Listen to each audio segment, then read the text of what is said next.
Good afternoon, everybody. My name is Inga Cotton, and these are Charter Moms Chats. So I'm the founder and executive director of San Antonio Charter Moms, and I've been going live since March to help families learn what they need to know to keep their kids learning in spite of the pandemic. And we've talked about like at-home learning activities and events happening around town.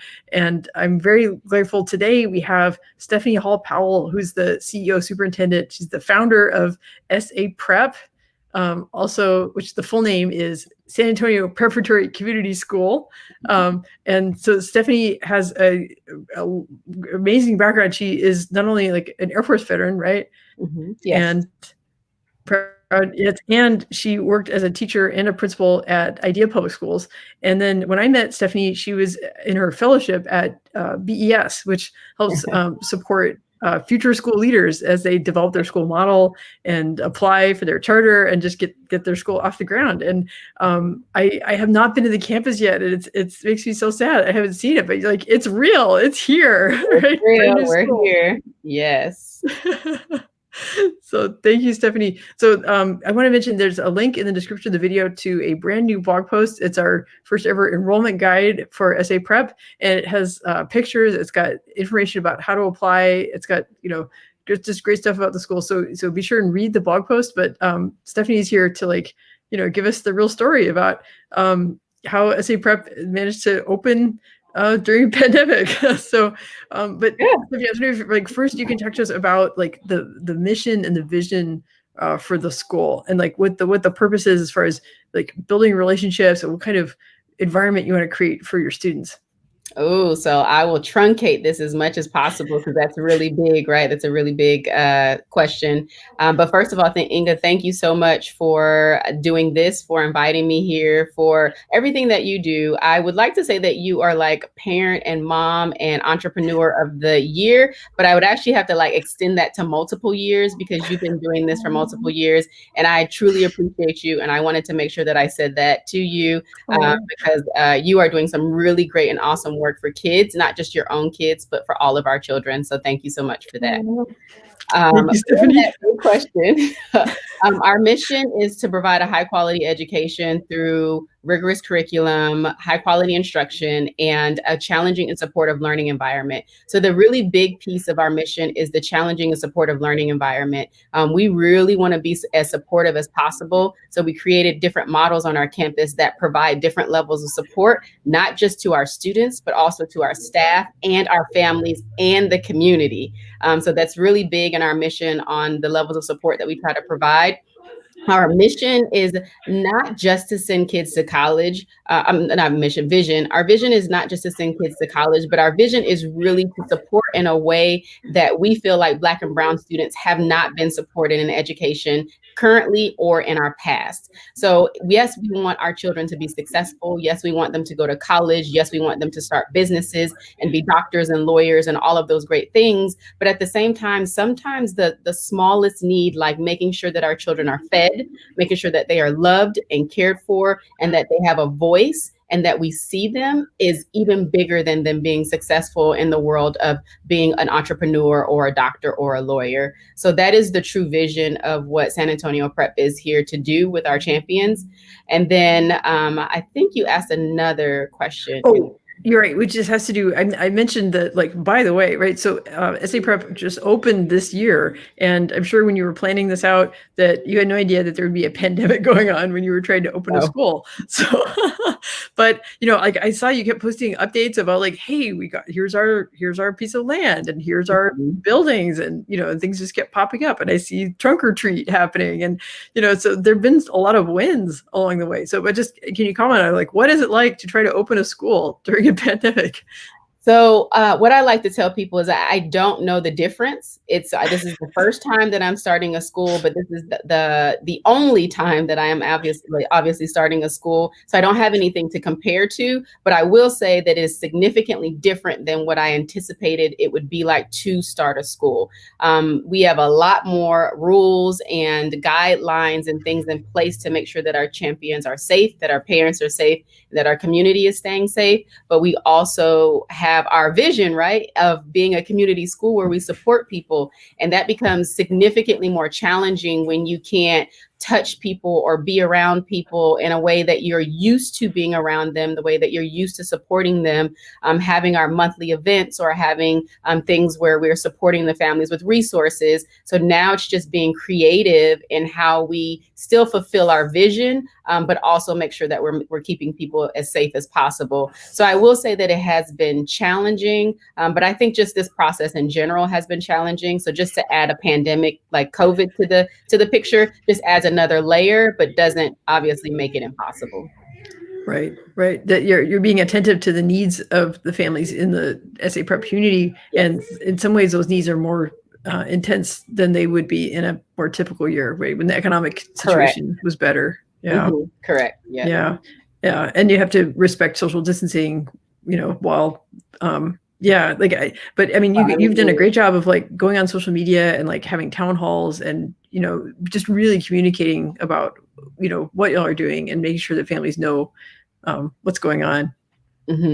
We're learning and growing in that aspect as well, because I think we've always had a very traditional mindset in how we communicate, not traditional in how we educate, but just in how we communicate. And then now trying to think outside of the box of like, what are our families now doing? Social media, being online, things being virtual. And so just trying to really make sure that we're meeting everyone where they are. So we're adding and we're learning and we're growing in our communication. Yeah. Yeah. So one thing I wanted to ask about is you mentioned about how Black and Brown students have traditionally been denied opportunities. They have not been in a supportive learning environment, and that's something that you want to change. So I was wondering if you could talk in more detail about, like our students coming to SA Prep having had maybe a negative experience in a previous educational setting. Have they? I mean, of course, they've experienced discrimination in the community as a whole, and so they're coming to school with those experiences. And how do you support them? And how do you, help them learn new ways of coping and to be in the right place to be learners? Yes. So there's a few things. It's really big, but I'll give you a couple of examples that show like really what we're doing at SA Prep that's really supportive to our families. So I've actually had my own personal experiences because I have three sons. I have three Black sons that attended a school that had very negative experiences. So just as a parent of SA Prep and not just as a school leader and a founder, I have noticed significant differences in my own children. But for example, there is a high percentage of African-American children that are labeled with special education services and needs. A lot of those needs have to do with behavior. And so when a new student comes to SA Prep, and any campus for that matter, when they're transferring from one campus to another, they get a brand new ARD or a transfer ARD into the new school. We talk about the previous school's ARD, and we talk about how we've seen this student behavior academically on our campus.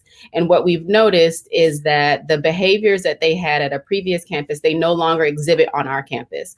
And that can come from the levels of support of having two teachers in a classroom. That can come from the staff, the teachers, and the families in the community always telling our children that we love them every single day that they come into school. That can be around the levels of how we are making sure that not just academically we're supporting, but social and emotionally, how are we supporting our students with mindfulness every single morning before they start their day. So there are different things that we're implementing that where we're seeing we're in a different setting. Our students were experiencing one thing, but now at SA Prep, they do not have that same experience. And whether it's ARD meetings or whether it's just parent conferences, we are hearing parents and students, whom we call champions, say that I love this school and I don't feel the same way here that I felt at my other school. Yeah, that makes such a big difference. I mean, I experienced this with my own son. Like, he was at a neighborhood school, and then I homeschooled him for a year, and then I enrolled him at a charter school. And I I actually wrote a big letter on top of his file that I carried from the other school saying, basically, ignore this, please. I know I have to give it to you, but please ignore it because this does not describe my son. Yes. And I broke down crying when I was talking to the special ed coordinator because it was such a hard experience. Like, hearing these negative things reflected back about like, oh, your child's never going to amount to anything. Like, just give up. Like, I'm not giving up. That's right. So, but it's like turn the page, go to a new environment, and then see like, if the conditions at the school, if the culture of the school is so different, children, they respond to their environment and they will behave differently. And they know how adults feel about them because it comes through in how they talk to them and how they treat them. And if they know that they're respected and loved and they're around people who believe in their potential, it can make a huge difference in how kids behave. And I've seen it in my own life, and I talked to Tajay, who's part of your team, but his kids also go to SA Prep, and like that's in the blog post, like his testimony about how, like he says they're just like they're out of bed before he is. Can we go to school? When do we get to go to school? Like, what do you mean there's no school today? And my kids are the same way. My youngest hated school and did not want to come to school at all whatsoever. And this year, and we haven't even made it halfway through the year yet, but this year already, he is really blossomed out of his shell. And he is so talkative now. And he never used to speak before. You would say, "Hello, Isaac." And he would just look. And now it's like, "Hello, Isaac." And he's like, "Hello, let me tell you about my day," and on and on and on and on. I'm like, okay, you really needed SA Prep. Yeah, I feel like that's the you're doing amazing. You and your team doing amazing hard work, and like I just do this one little piece, which is making sure that families are aware that this school exists, and that if they want their kids to be also like chatterboxes and like speaking up in class, and then coming home and telling you about what they did during the day, and having like a completely different attitude about what it means to go to school. Like that's what I want more families to know about, is that this is this amazing new school, and how affirming the culture is for families and for students. Yes. Yeah. Well, so I know the important part of the name is community, right? So I'll have it pop up, the Antonio Preparatory Community School. And I know from following the events that you've had great participation from local businesses, right? Like there was like a hair braiding business, and there was like a barber college that was giving haircuts, and I know it goes, and there's like food boxes. And so tell me more about the relationships with businesses in the community, and like, how this might help kids as they're learners and they visualize themselves what they might want to do when they grow up. Yeah. And so the community partnerships play multiple different roles. I think initially when we first sought out community partnerships, we thought that we would only initially use them just for the services, but we realized it became so much bigger than the services. So as we get ready to move into high school, we've the same partnerships that we now have for discounts and different services that they provide to the school or our families. Now they become the places where our kids can do internships at. And so we're really excited about how it's expanding from this one smaller vision to now this bigger vision of of transforming from one thing to the next. So the partnerships that we wanted to have those partnerships because one, we were finding out that the community really does want to be involved in like what's happening with school. They went through school, they have children, they either have children that are school age or their children are older, and they've been through this schooling process. And so they really want to know like how's school going, how can we support? And they are really supportive of education. And so sometimes it's just a matter of they haven't had the opportunity to get out and talk to schools, or schools haven't made the opportunity to go out and talk to them. So once you do talk to them, you learn so much more about how supportive they are of schools. They support with school supplies, with sponsoring a child, with mentoring children, with coming over and talking to families about their business. They're offering job opportunities. Now we're moving into mentorship, not mentorship, we're moving into internship once our children get to high school. But so many different things that now we can use these businesses for. And then the organizations as well that may not be offering certain services, but may be offering resources. Now we have those connections where when our families need something that ties to the community name, when they need something, now we can reach out to the certain organization or business and say, we have a family member that's looking for a job, or we have a family member that needs diapers, or we have a family member that's struggling and maybe potentially kicked out of their home. And we can connect with all of these different businesses, partnerships, and organizations to make sure that not only our children's needs are met, but their families that they're connected to, that those needs are met as well. Yeah, and that's real problem solving, and it's based on relationships and people knowing people, and everybody wanting to pull together, and sometimes that is the most genuine problem solving. It's like people helping each other, not just waiting for something else to happen. It's like let's see who we know, let's knock on some doors, and let's take care of people. Make some phone calls.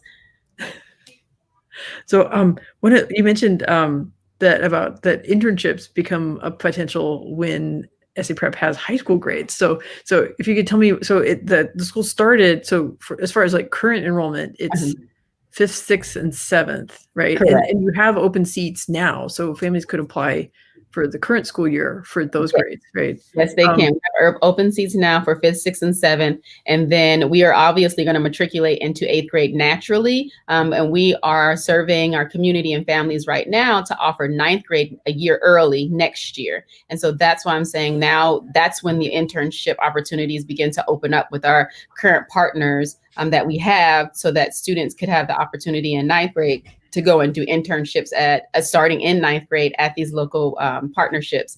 And so if we have a big enough need for 9th grade, we will definitely open it up for the 21-22 school year. And then that would make us 5th through 9th grade for next year.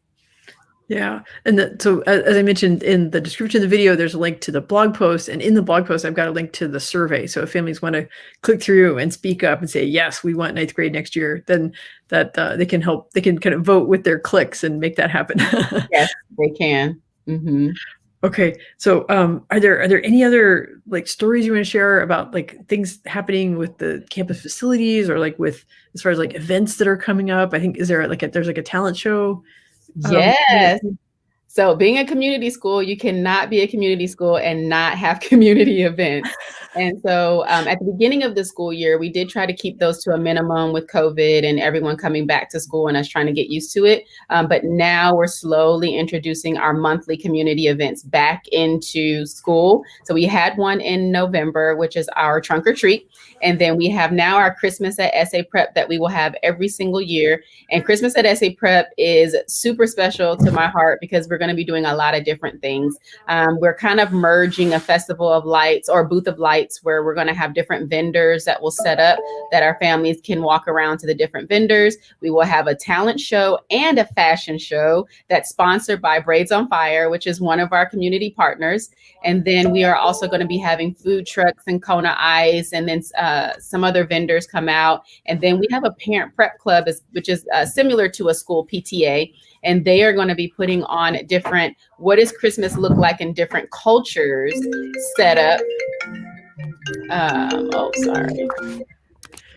What does Christmas look like in different cultures on our campus? And so we are really excited that this is the first year we'll put it on. And then, of course, we iterate on it every year. So it will just get bigger and bigger and bigger with each year. But this will be the first year that we're putting it on. We're really excited. And in every single month at SA Prep, there will be at least one community event that will be open to our community. We give away free prizes, free resources, free gifts all the time, because that's what we're here to be, is a resource in our community. Yeah, that sounds really exciting. I can't wait to see pictures from the event. And then after COVID, I'm gonna come crash your parties, and yes, please do that. It's gonna be really fun. So tell me about the campus now. Like I saw you posted a picture of the cafeteria, right? So the kids have a cafeteria. So are there any developments happening with the buildings on the site? Yeah, so we're slowly but surely like becoming a school site now. We're still waiting on a few things like a sign so people know that we're actually a school, because they still drive by and they're like, what is that place over there? They see kids outside and they're like, we think kids go there, but we're not sure. But we have landscaping and a parking lot and buildings, and we do have a cafe, and we also have a multi-purpose room, but we are not able to use our cafe at the moment. Super bummed, because it's a super cool cafe that does not look like a traditional cafeteria, and the kids are so excited about it, but so bummed because with COVID we're having our meals in our classroom so that kids don't intermingle, just for safety purposes. But when we get to use it, it will be so exciting to just watch them love the space that we already know that they do love. And then so we just have the backyard space now. We're fenced in. We're secured now, because we were not secured for a long time. But we are now becoming the school that I know that we could be. But it's not about the school on the outside, right? It's about what the school looks and feels like on the inside. And one thing that I think I should have mentioned earlier that's really near and dear to us is restorative practices, and how we don't suspend, expel, or give children detention. And if you ask our children why we don't do those things, they will tell you that those things don't work. When I was suspended from school, I still did the same act when I came back to school. And so what we do here is we make our champions face the harm that they've caused someone, and let's figure out where the root cause is coming from for the behavior, and then also how we can learn, how we can give our students resources in their tool belt to, one, learn how to control their own behavior, but two, learn how they affect other people. And so that is a very, very different and more long-term skill. It is not immediate. So like expelling someone or suspending someone from school immediately fixes that behavior in that moment or those next few days. But then that student still has to come back and reintegrate back into that classroom and the school community. When you do restorative circles and practices, then now the student has to immediately face the harm that they've caused and figure out how we're going to move forward and not cause that same harm again. So it is a slower process. It is a very powerful process when done correctly, but it does take more time, and it takes more energy and effort on the part of the administration and the teachers, because it's not a quick fix of send you home, but it is a like, let's sit down and figure this out. Yeah. Yeah. But, and it's more like real life, because, the people you've hurt, they're, you might still be sharing space with them, right? If it's a coworker that you offended, or, and it's really important to do that perspective taking, and like listen to the person who was injured, and, find out where the harm was, and, and just figure out how to make this, how to get along in the long term, right? And why, why it's worth it sometimes to have to hold ourselves in. It's, like you said, with suspensions and expulsions, it makes things quiet in the short run, but then the problems are the rivalries or the frustrations are still there, and the stress is still building up, and the kids they don't have the social emotional learning yet to be able to manage their own emotions in those situations. Yes, agree. And then it never really gets resolved if you don't get to the root cause of what's going on with our children. And a lot of times what they're going through, and sometimes it's their own hurt, or their own, the trauma that they've experienced themselves. A lot of times we can begin to mitigate, and we can begin to stop and curb behaviors if we would just take the time to do that. Yeah. Yeah. No, I'm glad you mentioned that, because that's an important aspect of the model. So I think I asked all the questions that I had in mind to ask, and then I always want to close out with giving people the details about how they take action. But are there any other aspects about the school that you want to be sure we cover before we get to the details? Yeah. So I think with SA Prep, we are different by design. We were designed for brown and black students, but all students are welcome here. And we have all demographics of students on our campus. But we also are very much aware of the trauma that brown and black students have faced in their community and in their local schools. And so we are here to make sure that we are providing a different experience for our children. But not only that, we provide these different levels of support, and we are growing in what we provide in our levels of support. So I never claim to be perfect, but I do promise to be different. And so in being different, that means that we're always iterating and growing on what we know and what we're doing. And that I think this year is great. It's starting off great, but next year will be even better, because hopefully that we don't have the pandemic. But in a parts of our levels of support is our 2 teachers in every classroom, is that we have counseling staff. We have a third-party counselor that comes in. We have our on-staff counselor. And so there's different things that we put in place to make sure that we're really supporting families. We have our partnerships that we already have in place, and we're gaining more partnerships. We have our families that are supportive and on board, and they come and they help with teacher interviews. So if you don't want to talk to families, you probably don't want to interview, but we're very much a community school in every aspect of what we do, to include our hiring process, how we get students into the building, and how we move within our community. Yeah. Yeah. I'm so excited. I've watched, your idea, come to life here, and you really put down roots, and built, you've gathered this group of champions and these businesses and these families. And, I can tell already this school is different than how other schools are being run. And I'm confident that you will continue to keep making it better and better. Mm-hmm. I sure will. And you're right, because we met when it was an idea, and then now here we are. So you've watched us kind of blossom, and you'll be able to continue to watch us grow and iterate upon ourselves. Yeah. I can't wait till you guys get to have a graduation ceremony. That's going to be awesome. Oh, lots of tears. Yeah. Yeah. For real. Okay. So I want to be sure to now that more families hopefully know about SA Prep, and then what they can do if they like what they've heard, what they can do to learn more. So, so I'm going to pop up. This is the website address, but can you tell people about how enrollment is working? Like you mentioned that there are some open seats now, but then there's also open enrollment for the next school year. Yes. So if they go to our website, saprep.org, you can apply online for either this school year for any open seats that we have, and also for next school year. If you do apply for next school year, then we have the end of our open enrollment will be February 28th, which is on the screen. And then we will do our lottery on March 1st. And then we will have all families contacted by March 5th, which is that Friday prior to us going on spring break. So then the families who are all in that lottery will know by the 5th before we go on spring break whether or not they have a seat. And we will continue enrolling all the way up until August when school starts if we still have open seats. Okay.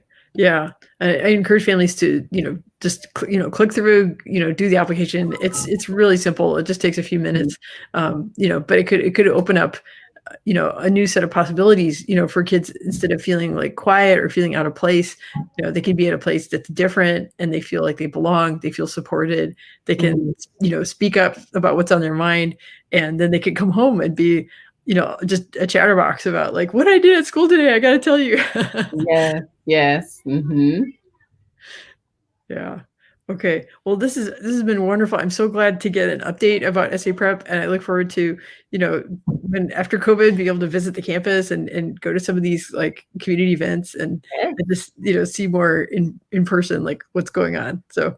Yes, thank you. And in your blog that you put out was very informative. So if you all have not read it, you need to read it because Inga was very accurate in her description of the school. The pictures, everything was accurate. So that will give you a really good picture of who we are. And if you want to know more, we have a ton of things on our Facebook page. I posted at the beginning of COVID so many different Facebook lives. We post a lot of things on our page. So you can go to @SA Prep Charter. @SA Prep Charter on our Facebook page and also on Instagram to get more information. Our website, we try to keep that up to date as much as possible, but you can get a lot of information from just Googling us.